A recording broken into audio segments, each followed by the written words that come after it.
Hello friends, मैं Vishal Singh BCom e learning में आपका स्वागत करते हैं। आज हम ऑडिट के नेक्स्ट चैप्टर इंपॉर्टेंट टॉपिक है आपका डिफरेंस बिटवीन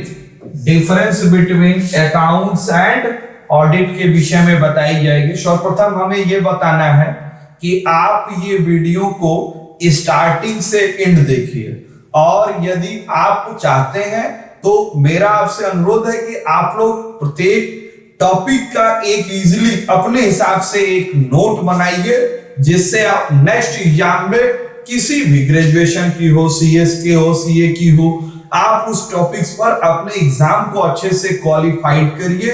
इसमें आप वीडियो को बीच बीच में ड्रॉप करके उस टॉपिक पर बोर्ड से देख के अपने यहां बना सकते हैं।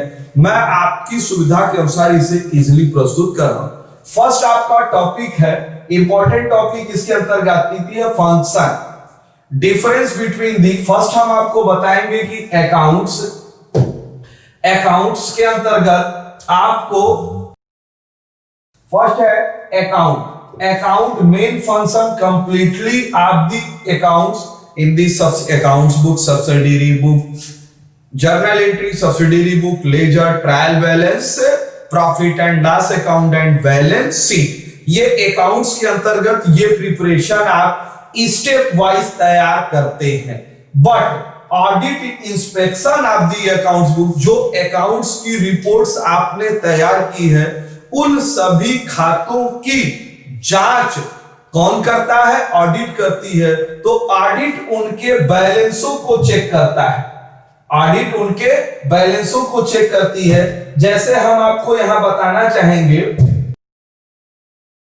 सर्वप्रथम हम आपको अकाउंट्स का एक वर्क देना चाहेंगे कि सबसे पहले आप अपने बिजनेस की क्या कहते हैं?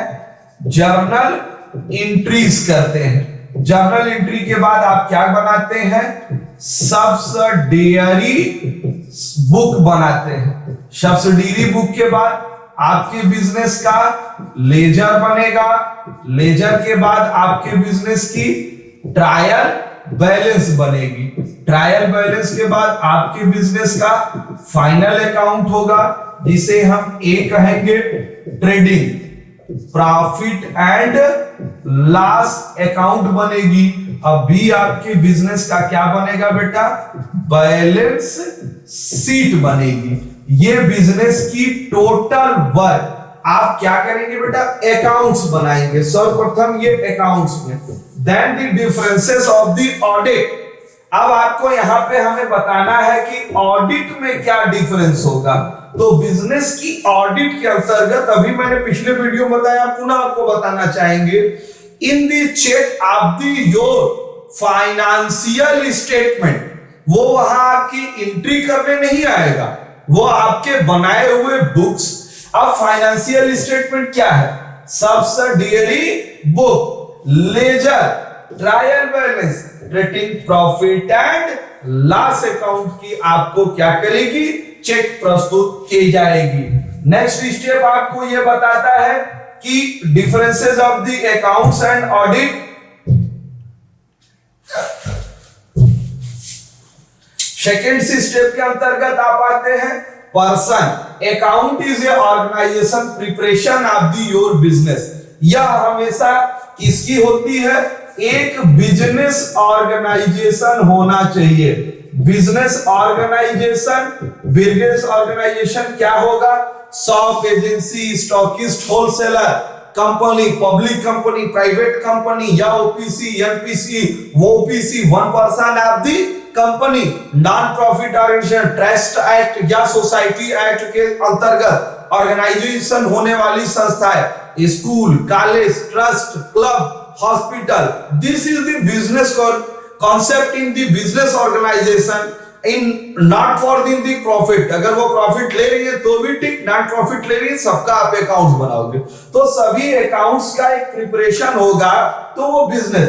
लेकिन ऑडिट वर्क जो हमेशा यह होगा, ये prepare receive of the auditor. एक व्यक्ति होगा ऑडिट करने के लिए, कोई संस्था, ऑडिटर की एक संस्था हो सकती है, लेकिन ऑडिटर हमेशा एक बिजनेस का ऑर्गेनाइजेशन करेगा और बिजनेस ऑर्गेनाइजेशन में वो क्या प्राप्त करेगा? रिम्यूनरेशन। ऑडिटर उसकी अपनी मेहनत करेगा तो मेहनत का पैसा वो संस्था से प्राप्त कर सकता है। Qualification, account only account work, accounts work के लिए किसी भी व्यक्ति को क्वालिफिकेशन की आवश्यकता नहीं है।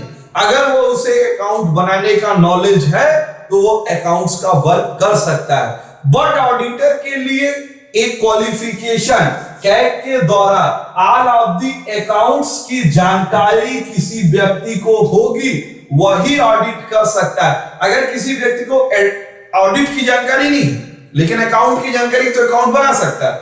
लेकिन यदि किसी ऑडिटर को अकाउंट की जानकारी नहीं है तो वह ऑडिट का कार्य नहीं कर सकता है। नेक्स्ट है start, book keeping in accountancy start, but आपको अकाउंटिंग इन ऑडिट स्टार्ट, जहां कार्य समाप्त होगी वहीं से ऑडिट क्या हो जाएगा? स्टार्ट हो जाएगा।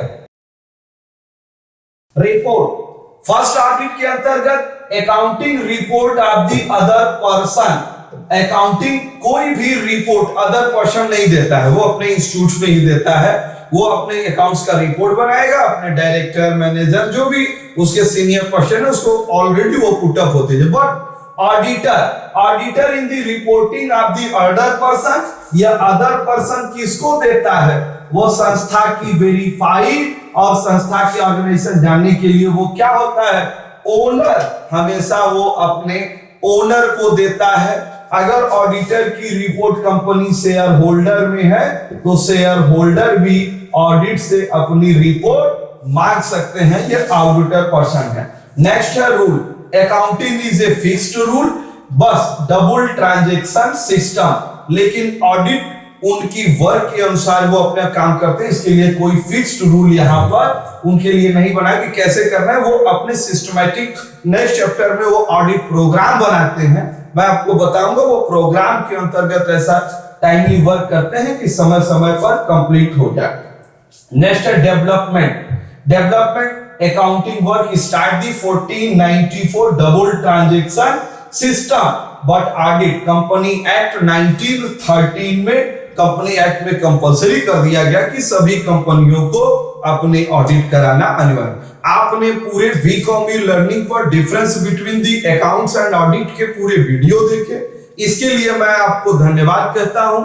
आपसे विनम्र अनुरोध है कि आप इस पूरे चैप्टर का इजिली नेक्स्ट एग्जाम की प्रिपरेशन के लिए आप वीडियो ड्रॉप करके इसका नोट्स जरूर बनाएं। इसे लाइक, सब्सक्राइब एंड शेयर करिए कि ज्यादा से ज्यादा लोग ऑडिटिंग के विषय में जानकारी प्राप्त कर सके।